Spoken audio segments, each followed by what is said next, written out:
Good evening and thank you for joining us. I'm Phyllis Smith. We have new information about the two people involved in a shooting that happened in Williamstown on Tuesday.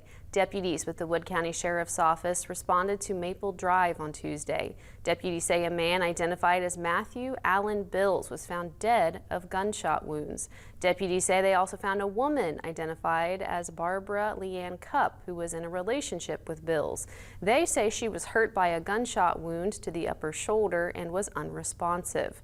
Cupp was taken to Camden Clark Medical Center and is in stable condition. Deputies say nobody else was found at the home. Turning to the weather now, sunny but cool. Meteorologist Kirk Greenfield joins us now with a look at your first alert forecast. Kirk? That's a pretty good description of our day. We were slow to warm up. The current temperatures, as you can see, in the mid-50s, not too bad, but when we take a look at the Jantilles Marietta Skycam atop the Lafayette Hotel, 53 degrees now, relative humidity is 27%, and the winds out of the southwest at 13 miles per hour. When we take a look at what we're watching, a pleasant end to the week in hand. A few frigid nights are ahead, and the rain is still possible yet this weekend. When we take a look at our evening planner, we expect to see partly cloudy skies thickening as we go. By the time we get past midnight, we'll be down to about the bottom, about 47, with thick cloud cover insulating us. We'll talk about what this means for tomorrow when I return. Back to you. Thank you, Kirk. New tonight, a homeless encampment near the East Side Bridge in Parkersburg was cleared today without notice to the people staying there. Disclaimer, this is not footage from today. According to Alicia Siebold, the founder of Freedom Fighters, she went down to the area where a sign was posted stating all personal belongings are to be removed by April 15th. This sign was posted by the city of Parkersburg. According to a couple living in that area, someone came through and destroyed everything they owned. Parkersburg Mayor Tom Joyce says the city did not touch the items. The other two people that I had spoke to, they were just totally confused. Like, there was no prior warning, there was no word, there was no commotion of it. And now these people literally have no resources. I did speak to the one couple. They are male and female, and I talked to them about possibly going to a shelter when there is a shelter bed open. You can read more about this story on WTAP.com. Also new tonight, a Parkersburg High School graduate is now living her best life in Hawaii as a Marine. Staff Sergeant Samantha Bunner has been a Marine for 6 years and has been to Japan, South Korea, and now she is living in Hawaii working with the Joint Intelligence Operations Center. She has recently been awarded the Intelligence Non-Commissioned Officer of the Year Award for the Marine Corps. To be recognized by the people she works with means a lot to her. It just shows, the units and everyone that I work with, how much that they appreciate me and my hard work.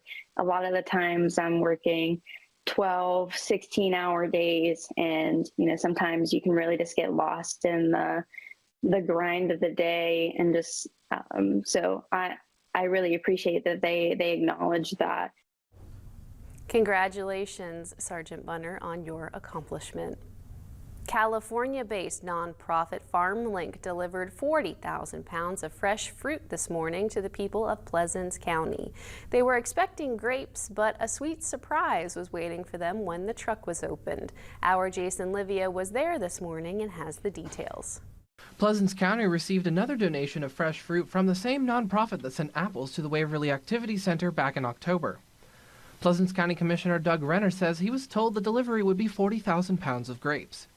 Renner says he was surprised when the truck opened and they discovered boxes of mostly cherries. Well, it's went pretty well so far this morning. The truck was a couple hours late. We had a lot of people lining up at first, but as soon as we opened up the door, we had probably about 4,000 or 5,000 pounds of grapes, and the rest are cherries.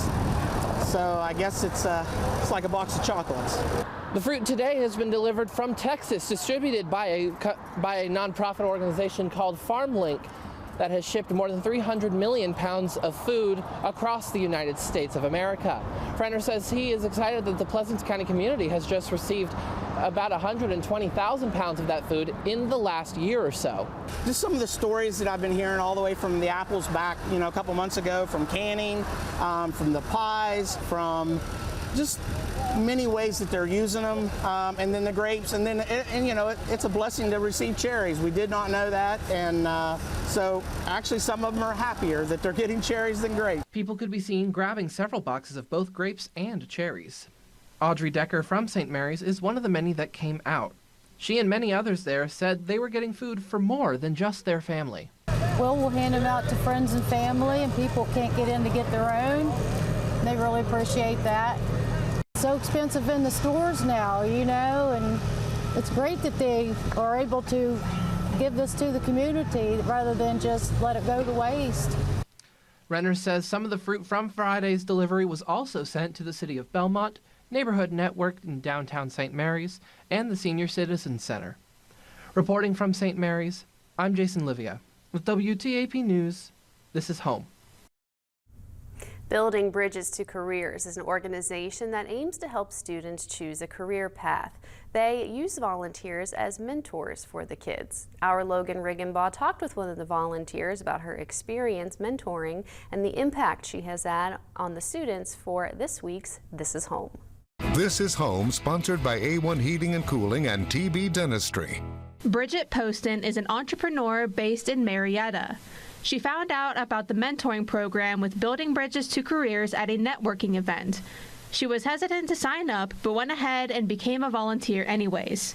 Bridget says she was eager to start helping the students. It was really exciting. So I think my favorite part, again, I had never done this before, so this was definitely a little bit out of my comfort zone, but I'm someone who loves personal growth, and so I'm like, let's just do it. I love kids. This is something new. I get a chance to work with them, to share my story, and then help them figure out what path they want to go down. Bridget was sent to a school to share her story and be paired with students. She usually works with one student per school year to allow more one-on-one time with them. Bridget says she wants to show students that they are capable of meeting their goals. It's that I truly believe in them. I think being a mentor is more than just helping them figure out what kind of career they want to go down, or even the different types of careers that exist out there, or hey, there's this thing called entrepreneurship too. Let's talk about that.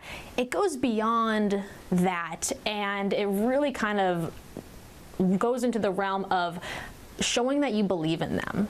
She has been mentoring students for 3 years now, and she plans to continue helping them. Bridget encourages members of the community to get involved. And you might be second guessing yourself or making excuses as to why you can't do it or shouldn't do it.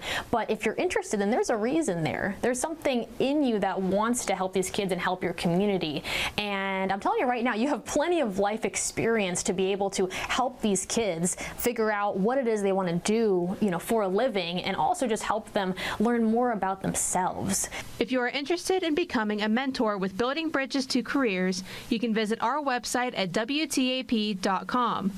Reporting from Marietta, I'm Logan Riggenbaugh for WTAP News. This is Home. Still ahead, the Ambulance Authority discussed the future of EMS in the county.